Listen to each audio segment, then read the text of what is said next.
another Bud Light. Another Bud Light. Another Bud Light. Sponsorship still up for grabs. Next, we just talked about. Alright, so we've already talked about the start of our USA road trip, which took in New York to Washington DC. Yeah. Now we're going to talk about the South. I love the South. It's so weird, but made it so much more interesting. And at this point, we already found America weird, so it was about to get a whole lot weirder. What we'd seen before was America light. Yeah. This is full fat America. Full fat This is just Bud. This isn't Bud. So we drove from Washington to Shenandoah National Park in Virginia. Driving towards the park, the first thing we see is a giant Confederate flag as well. And giant is no stretch of the It imagination. was a massive flag. And it wasn't on someone's house, it was just in the middle of nowhere. Well, that's a trend that we seem to have picked up on the whole time we were there, which is they like their flags. The Americans like a flag, that's Yeah. definitely true, yeah. But the Confederacy flag has certain connotations which we probably, shouldn't need to tell you about. And yeah, seeing one so prominent so early on, displayed. it was like, you're not in Kansas anymore, although we were heading sort of towards, ignore that. Because when we entered the national park, and this is almost second to Smoky Mountains, like you've got... They're next to each other, but Shenandoah is sort of the little brother of the Little two. brother, absolutely, yeah. So we got halfway up the route towards our lodge. Just a good 40 miles. Yeah, absolutely, and we saw the most beautiful sunset. We were so thinking about this before we left, about these sunsets in rural America. That was really meant a lot to us. We were thinking about it so much, we forgot to fill up on the gas. God, yeah. We had enough fuel to get there Yeah. to our lodge. Definitely not enough to get back. Definitely not. And that was, and if we were going to continue, it was based on the assumption there would be a petrol station there, which was never going to happen. Not going to happen. So we swiftly turned round. Yeah, managed to make it back down to a petrol station in time. And that town was very much one of those small town Americas that you kind of see on the hills have eyes and stuff like that. Yeah, 20 people and about 15 churches. And a lot of suspicious looks at these kind of guys in skinny jeans and like Adidas Poppers. That's pop. I was actually going to say Adidas Stan Smith trainers, but were any of us wearing poppers? Have we gone back in time to the 90s? That journey up the hill towards the lodge was traumatic, to say the least. That was. There was a low-hanging mist, but on top of that you had deers coming out of nowhere. A lot of deer. Curious deers that were like, there's a car, I'm not just going to ignore it, I'm going to stand in the road and like look at it for a little bit. Yeah. And then while we're listening to music, the song Road to Nowhere came on, which made us freak the hell out. Yeah, that was freaky. Also, our boot was open for a good hour or so. I forgot about that, yeah. Because the light came on and we kind of said, has anyone got their doors open? We all checked our doors, kept going for another minute, and it's like, oh, hang on, the boot's open. And some of our ham falling. There's a constant recurring thing that the meat fell out of the back of the boot. The meat kept falling out the back. But yeah, I mean, our fault it was just a smooth journey. In fact, there was lots of issues and episodes that happened en route. Not just a bad song at a bad time, but it took us an extra 2 hours maybe. Because we were driving very, very cautiously this one. I think I was driving like that. My back hurt at the end of that. Deer were walking past faster than we were driving. But then we got there, we got into the place, and it was an amazing place. The views were beautiful from the balcony, and then I made a sandwich. A big old proper sandwich, proper hike-worthy sandwich. Yeah, I was tasked with finding this route for us to take. It was a really nice route, it's a circular route. Sorry, you made the quotation marks for that. Circular route. We missed a turn-in, or I missed a turn-in, and we ended up walking 9 miles away from the car, which meant that we'd either have to walk 9 miles back, or hopefully hitchhike back. But we did. We went to the top and we found a lovely mother and daughter duo, Anna and Elizabeth. They were local fanboys of the front room. They asked for your picture. We even told them to watch the front room. We vlog, did. So if you're watching, Anna and Elizabeth. Anna Elizabeth. Hi, Anna Elizabeth. Hi, thanks for giving us I didn't meet you, but I'm sure I would have been just as nice, if not nicer than these two. Quite possibly. Yeah, maybe.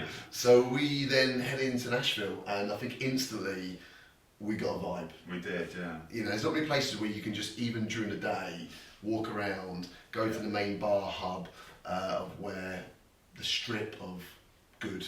I know, and we say strip, which might have a negative connotation, but it was so fun. It was like every bar was really cool. There's loads of live music.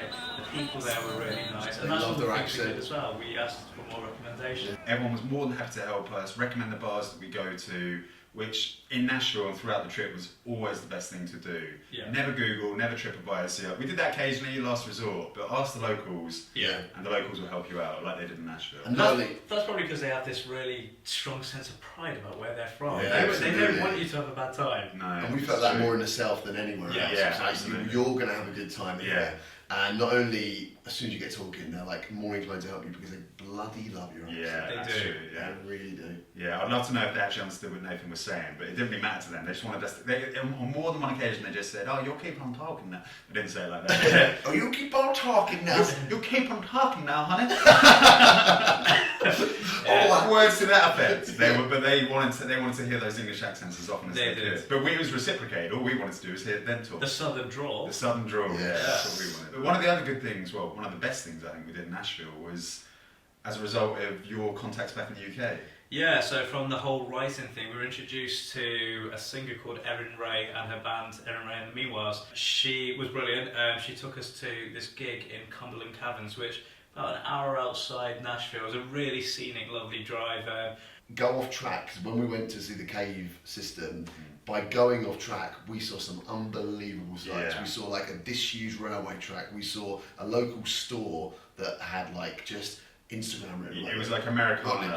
It was an Americana story. It was the definition of like that part of America, like old Coca-Cola signs. And Yeah, stuff like yeah, that. yeah. And we're listening to like going back to the Spotify list. At that point, we had like our country music fix on Spotify, so it's the Yeah. perfect setting for that kind of. The whole thing kind of came together then. It did. Nashville on a whole didn't really want to leave, did we? No, But we didn't did. want to. We did the right thing. We did. We kind of pulled ourselves away from the city and we headed towards Memphis, which is like the great thing about America is it has, because it's so big and there's so many big cities there, they can sort of associate one genre of music to a specific city. So Correct. you have Nashville, you have country music, in Austin, which we'll get to later, you've got a bit of rock and roll. But Memphis was kind of like, what would you say it was? It's bluesy. Yeah. There's blues, but there's definitely rock in there as well. There was a bit of rock in there as well, Yeah. actually, yeah. And none more evident than, I guess, the band that we did eventually go and see on Beale Street. Yeah. Beale Street's an amazing place. Loads of bars, loads of venues. I'm But walking in Memphis. we were walking in Memphis. Walking with my feet. 10 feet off the Beale. Beale. Yeah. Walking with my feet 10 feet off a beam. Which now I understand why. None of us realised that lyric until, yeah. Yeah, so we were walking with our feet on and off the Beale. Walking with my feet. On and off the Beale. Ended up going to this amazing bar after you asked for the recommendation. Yeah, another chat to a local, and I didn't believe him at first. Well, it turned out to be one of the weirdest nights of my life. 100%. And it went from weird to weirder to Yeah. even weirder. So I'm so confused, I need to go home. Yeah. But it didn't allow us to because it just clung us in. We can't say that every night's going to be like, if you went in Memphis on the weekend, I'm sure that it will the weirdness will be kind of phased out. But we just seemed to pick a night where there was characters, haircuts, bad dance moves, and amazing music. Really. Yeah. And also B.B. King's first sax player, Yeah. an 80-year-old heroin addict. Yeah, who liked me because she was also wearing a leopard print shirt, so was I. Yeah. She thought we had a lot in common. It stopped there at the leopard print shirt. Heroin wasn't. No. That wasn't a commonality. Although we did question her desire for heroin when we saw her at Graceland. the next day. She looked kind of like she'd either quit cold turkey that night or just like she'd been lying previously because she was looking in much better shape. We did some really good things in Memphis in the day That's as right, well. yeah. You two boys went to the Civil Rights Museum. Civil Rights Museum, yeah. It's built on the same location, into the same location as the Lorraine Motel, which was where Martin Luther King was assassinated, and that portion of the building is still exactly how it was then. Yeah. So you've still got the old Cadillacs below the balcony, and his room is left entirely untouched. So you two went there. Me and Nathan went to Sun Studio, which was again an unbelievable abundance of history there in terms of musical influences. Where Elvis first went with his demo and said, "I want to sing." They almost say it's the birthplace of rock and roll. Post Memphis, that was a big drive, wasn't it? That was to Dallas. But then we had, I think, probably our best impromptu stop off of the trip. We went past a high school football game. Football as in our football, not Soccer. Yeah, soccer. But they do high school football completely differently to us. It was a controversial game because the referee sent off the manager. Oh, yeah, that's We right. did, the manager got Yeah. sent off, yeah. In like a high school game. But that was brilliant. And then we even had a kickabout on the pitch afterwards, which was again great fun. I think we were like trying to show off being the like European English lads in town, but we were not. I tried an overhead kick and I just fell over completely. Yeah, that's right. I think what the lesson there though, which we kind of learned quite quickly, was that if you've got a good gut instinct to stop off somewhere, stop off. Yeah, definitely. You know, whatever time we went after that, we went to a baseball game as well for a little bit. I think that's me and you went there for Wi-Fi, but you did actually take some pictures. From Little Rock onwards, we headed towards Dallas. Texas.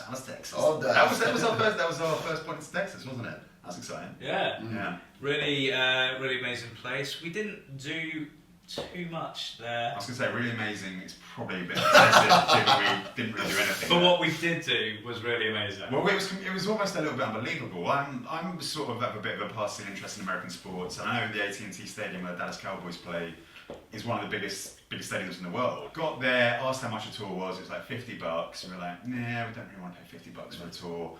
Then the guy said, oh well, it's $17 if you just want to mind yourself in the beer there. Oh, easy. Right. $17. Woo! $17.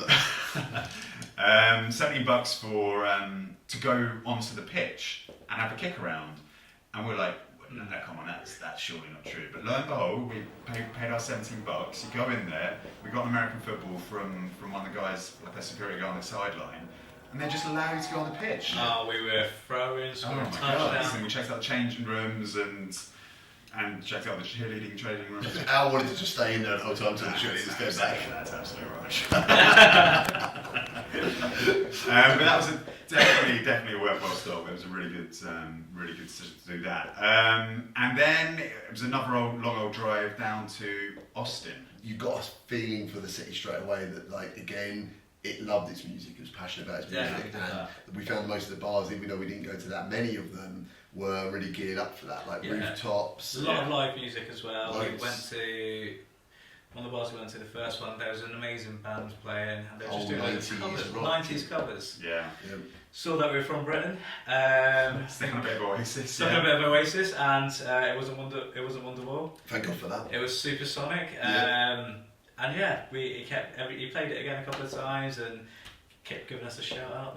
Which was a great fun night. Austin on the whole was brilliant. Much like Nashville, we could have spent longer there, but time was of the essence. We did a little stop off. So on the outskirts of Austin, we found this place which was like a kind of big lake. We couldn't actually do the waterfall, which is annoying because you had to book in advance. It was like a Tuesday or Wednesday afternoon. Yeah, so it's booked for another week though. Yes, that's a little tip. If you go into a national park in America, check that you have to book stuff. I don't know if that's for the big ones, but some of the smaller ones, that certainly seems to be the case. But we were in good stead at that point for part 3 of this here vlog, which was Sedona, Las Vegas, and then flying all the way to Boston, then home. So final leg of the trip. Final leg of the trip. Check it out.